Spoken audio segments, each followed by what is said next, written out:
И добро утро уште еднаш, почитувани гледачи, за оние кои што сега се вклучуваат на каналот на К3 телевизија. Како што ви најавив веќе во првиот дел, денес ќе разговараме за една поособено имплицитна тема, односно за несоница.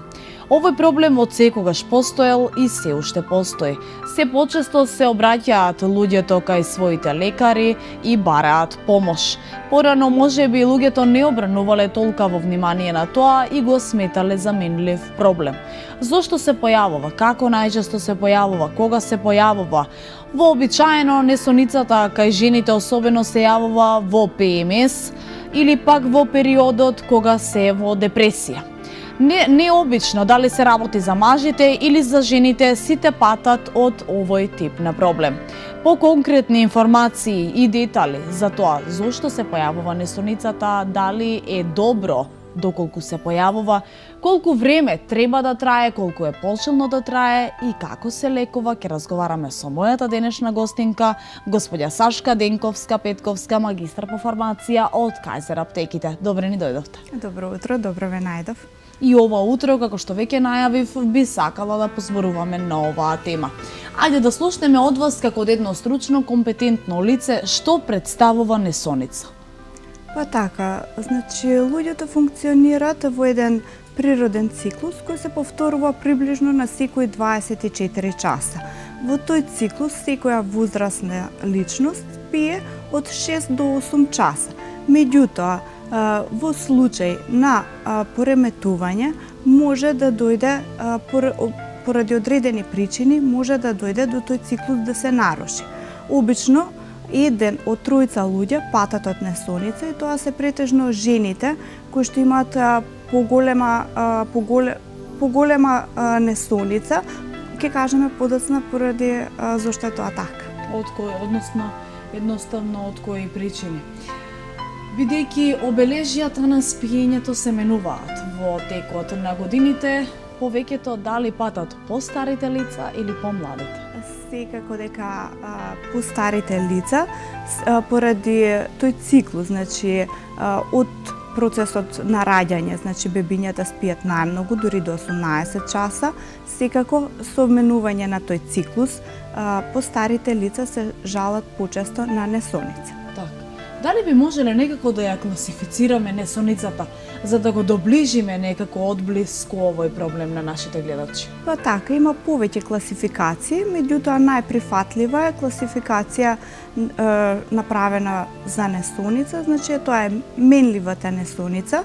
Менливата несоница се појавува најчесто поради промена на местото на спиење, значи поради временските разлики, значи патување, и обично таа е многу кратка, трае 2-3 дена. Другата после тоа имаме значи краткотрајна несоница, која што е проследена во текот на 2-3 недели. Причината за таа несоница може да бидат стресот, некоја семејна болест, некои проблеми во семејството и тие се краткотрајни. Со решавање на тој проблем, значи се надминува и процесот на несоница.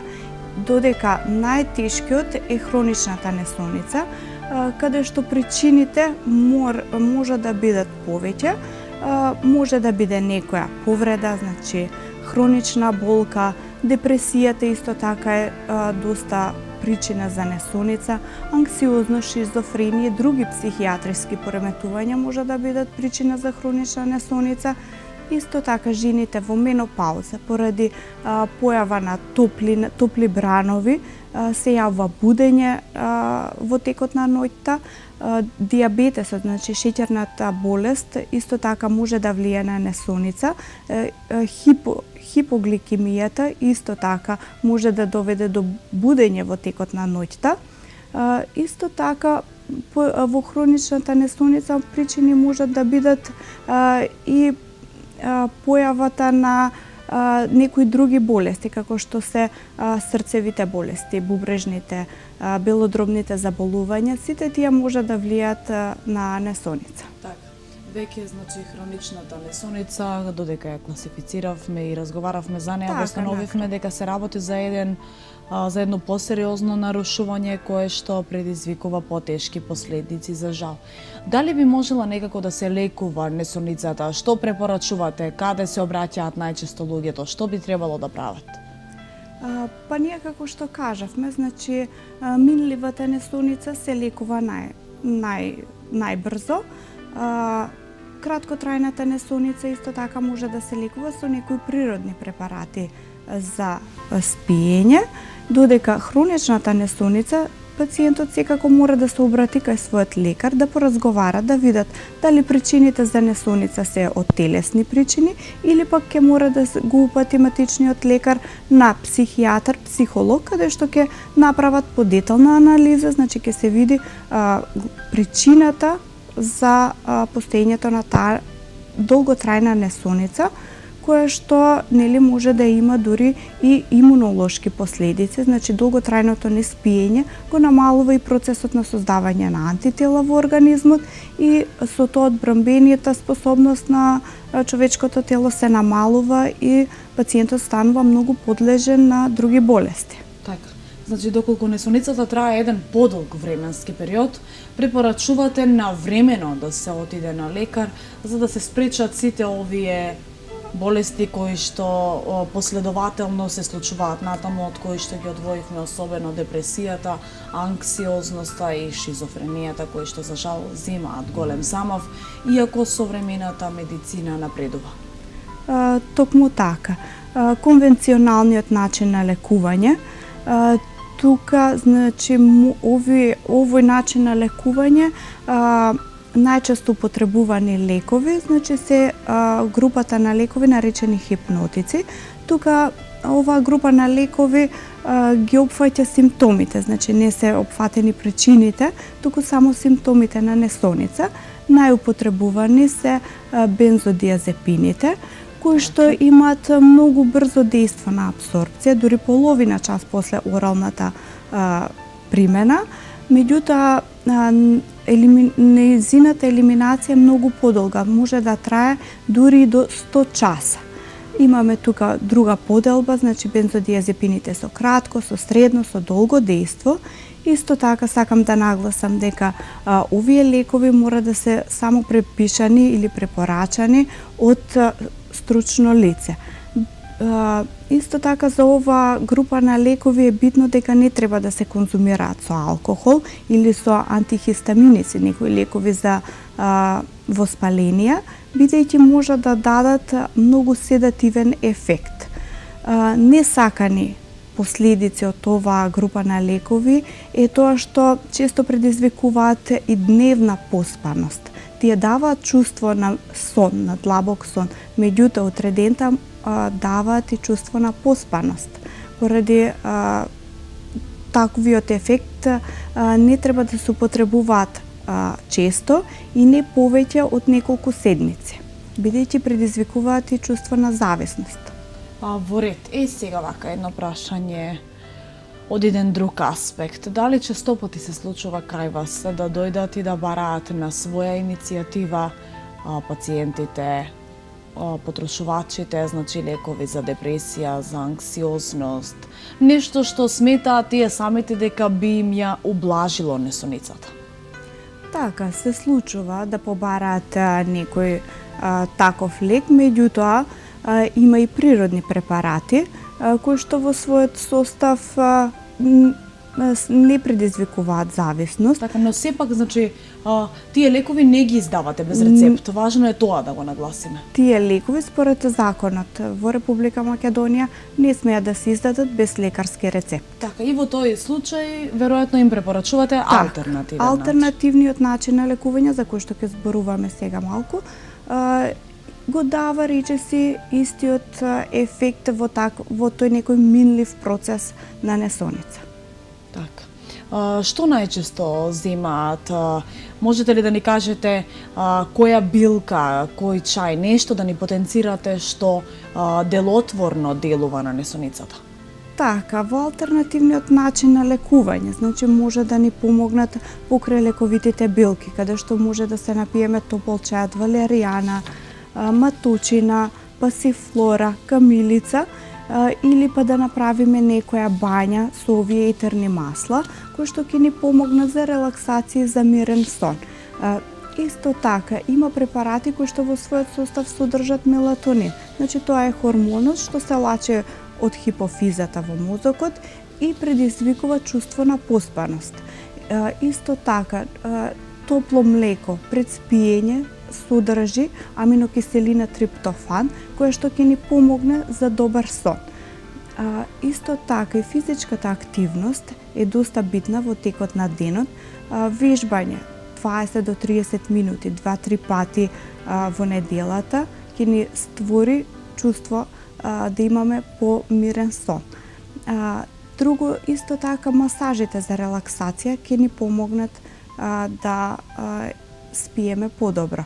Не се препорачува да земаат сладки пред спиење, да пијат овошни сокови пред спиење, бидејќи содржат доста шеќер.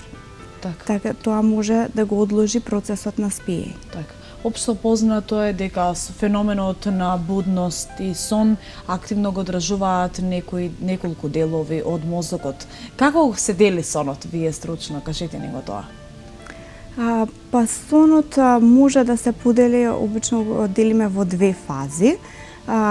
Првата фаза, која што трае 75% од процесот на спиење, тоа не е длабокиот сон. Втората фаза е така наречената REM фаза, значи тоа е 25%, тоа е процесот на будење, значи тој се манифестира со брзи движења на очите и е тој процес многу паралелен на будност. Сите сонови што ни се случуваат се во тој всушност процес, во процесот во REM фазата од процесот на спиење. Така. Сега некако сите болести или некако сите здравствени проблеми кои што ја нарушуваат нормалната функција на човековиот организам, им се припишува еден мал дел и од исхраната. Дали исхраната има некакво влијание на несоницата или пак на некој дел од некоја несоница? Па секако мора да внимаваме, значи во случај ако имаме несоница, мора да внимаваме да не внесуваме преголемо количество на кофеин или препарати кои што во својот состав имаат кофеин. Исто така алкохолот може да влие врз несоницата. На храна, тешка конзумирање на масна храна исто така влие во потешкотии при заспивање. Затоа се препорачува препарати со скроп, препарати како што се, например, печен компир, варен компир, печено лепче, половина јаболко пред спиење, половина час, исто така добро ќе дојдат за да заспиеме побрзо. Така. Живееме во едно брзо, турбулентно, современо, модерно општество кое што ни наметнува секакви нови делови, сегменти или пак модели на однесување. Кажете ми за начинот на живење. Дали и тој е еден од клучните фактори за несоницата? Па така, стресот доста влие на несоница. 50% од сите причини за несоница се сметаат дека се последица на стресот. Стресниот начин, значи брзиот начин на живење, ни носи и, така да кажам, несакани ефекти, односно несоница. Така да и мора да внимаваме тие фактори да ги оттргнеме што е можно побрзо. Така. Ние со вас на темата стрес веќе разговаравме, за оние кои што не го проследиле разговорот. Важно е да напоменеме дека може тоа да го направат на нашата YouTube страница на К3 телевизија, односно на YouTube каналот, и да видат зашто всушност зборуваме таму, за да ние посветиме внимание денес малку повеќе на оваа тема. Ајде сега да се осврнеме малку на кај тоа. Некој вели дека не може да спие затоа што креветот не му е удобен. Некој вели дека му пречи светлото, некој бара светло додека да заспие. Што всушност е тука проблемот? Така, во процесот на спиење, доколку имаме промена на престојот, може да ни влие на спиењето. Просториите во кои што спиеме мора да бидат соодветно затоплени со соодветна влажност, бидејќи сувиот воздух исто така може да ни го иритира носот и да ни пречи во спиењето. Посебно во овие зимски денови каде што затоплуваме, мора да внимаваме да не биде премногу топло во просториите кај што спиеме, да нема доволно светлина, за да процесот трае подолго и не се будиме. Исто така е битно бучавата, значи да ја изолираме што е можно повеќе, за да не влие на нашиот сон. Така. И сега тоа би било се за денешниот разговор. Мислам дека кратко, концизно и јасно ги опфативме сите делови за овој проблем. Се надеваме дека психолозите, психоаналитичарите или пак стручните медицински лица ќе успеат на некој начин да им помогнат на нашите гледачи доколку некој од нив го има овој проблем. А самиот ваш разговор, самите ваши факти беа некој начин на упатување. Сашка, ви благодарам уште еднаш за денешното гостување. Ви благодарам и на вас. Така.